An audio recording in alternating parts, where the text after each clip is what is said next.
Tagyaw. Ano kaya ang pakiramdam habang kayo'y nakahikasayaman?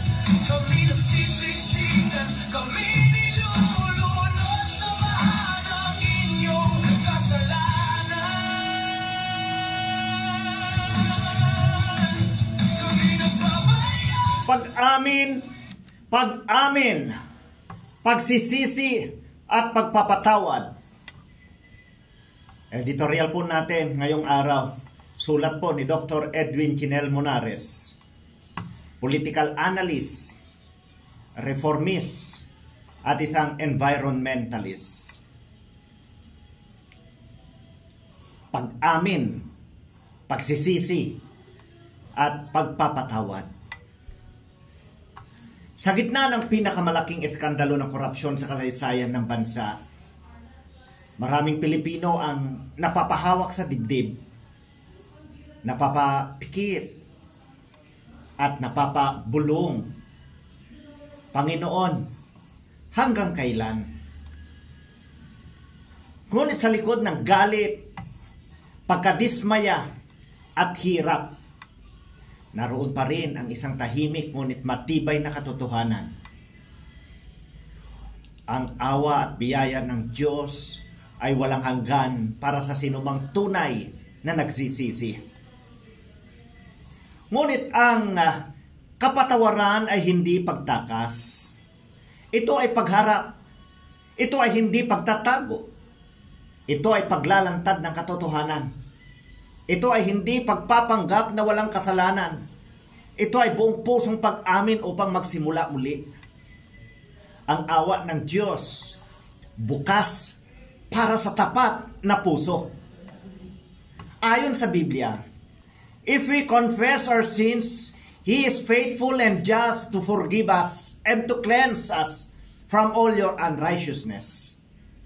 1 John 1:9. Hindi sinabi ng Diyos na kung itago ninyo ang kasalanan, hindi. Kung ipasa ninyo ang sisi sa iba, hindi rin. Kung gumawa kayo ng press release, ang sabi, kung ipahayag ninyo ang inyong kasalanan, doon nagsisimula ang kagalingan. Ang sinasabi ng Quran, Allah loves those who turn to Him in repentance and purify themselves. Quran 2:222. Sa Islam, ang tauba o pagsisisi ay hindi lamang pag-amin. Kailangan itong samahan ng pagtalikod sa mali at pagtuwid ng pagkukulang. Aral ng Buddhism, there is no purification without truth. Para sa mga Budista, ang karumihan ng puso ay nawawala sa pagharap sa katotohanan, hindi sa pag-iwas dito.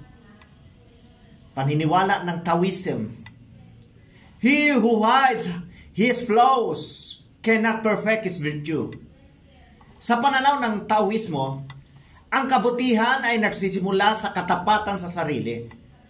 Turo ng Hinduism naman, truth alone triumphs.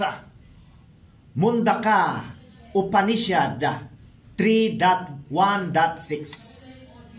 Warang lilihiyong nagtuturo na ang kasinungalingan ang daan tungo sa kagalingan. Ang moral na tungkulin ilantad ang katotohanan. Ang sinumang nakaalam ng katotohanan ngunit nananahimik ay nagiging kasabwat ng kasalanan.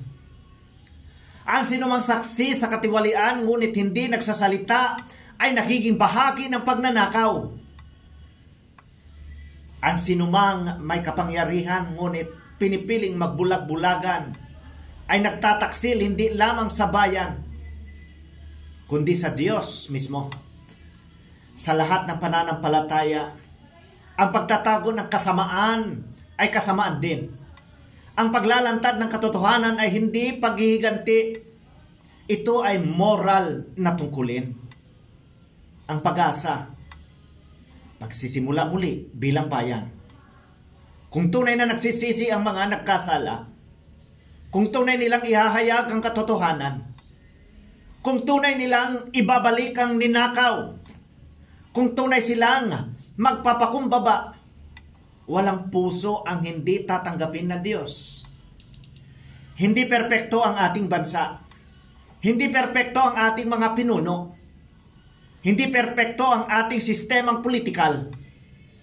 Ngunit, may perpektong pag-ibig na naghihintay sa sinumang handang magbagong buhay. Ang awa ng Diyos ay mas malaki pa kaysa anumang flood control scandal, pork barrel scheme, political deception, o institutional na kasalanan. Ngunit kailangan natin itong salubungin ng may katapatan.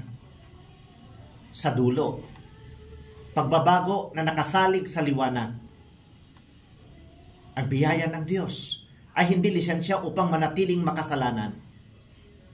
Ito ay imbitasyon upang maging banal. Ang kapatawaran ay hindi pagtatakip sa kasalanan. Ito ay paglilinis mula sa loob. At ang katotohanan ay hindi kaaway ng tao. Ito ang pintuan sa tunay na kapayapaan.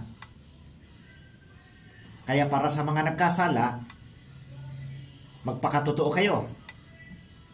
Humingi kayo ng tawad, ituwid ninyo ang mali. Ang bayan ay sugatan, ngunit handang magpatawad. Ang Diyos ay nasasaktan, ngunit handang maghilom. At para sa sambayan ng Pilipino, huwag tayong mapagod sa paghahanap ng katotohanan. Huwag tayong matakot magsalita. Huwag tayong sumuko sa pag-asa.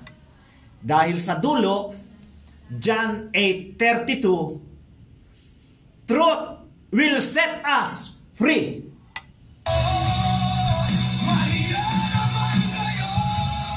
Medyo gumilit yung luha ko doon, mga katropa. Ano kaya pakiramdam ng kontraktor na nakaupo? Medyo gumilit yung luha ko doon, ah. Ano? Ito ay pag-amin, pagsisisi at pagpapatawad. Editorial write-up po, mga katropa, ni Dr. Edwin Chinel Monares.